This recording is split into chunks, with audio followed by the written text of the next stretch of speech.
OC সাহেব জানালেন 2 জন মাদক ব্যবসায়ী ধরা হয়েছে, মানে এখানেও শুরু হয়ে গেছে। ওদের জীবন হারাম করে দেওয়া হবে। সাধারণ জনগণ রাত্র 12টায় হাইমচরের প্রতিটা অলিতে গলিতে হাঁটবে, এরকম একটা হাইমচর আমরা সবাই মিলে উপহার দেব।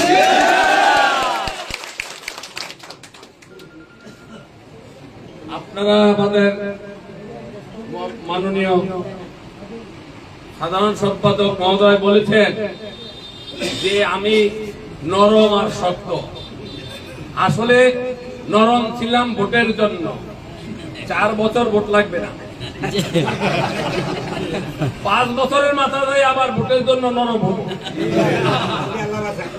আমাদের এখানে ওসি সাহেব বসা আছেন, আপনার প্রতি অনুরোধ থাকবে, আপনি যাকে মনে করবেন সন্ত্রাসী, কারো কোনো কথা শুনবেন না।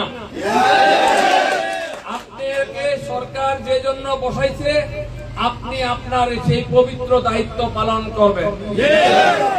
আর কেউ থাকুক না থাকুক, আমি আপনার সাথে আছি।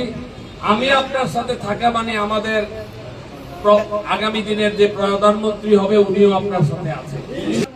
সবাই মিলে এলাকার উন্নয়নের জন্য কি করা যায়, এবং এই এলাকার উন্নয়নের জন্য কিন্তু কাজ বেশি না। মাদক চাঁদাবাজি নির্মূল, এটা তো আমরা হাত দিয়েছি অলরেডি। ওসি সাহেব ধরা শুরু করেছে, 15 বছর পেট চলে নাই, চলছে। তাহলে কি জন্য আমরা আগামী 60টা বছর আমরা এই দুর্নীতির সাথে না জড়াইয়া আমরা কাজ করতে পারি না? পারি কিনা?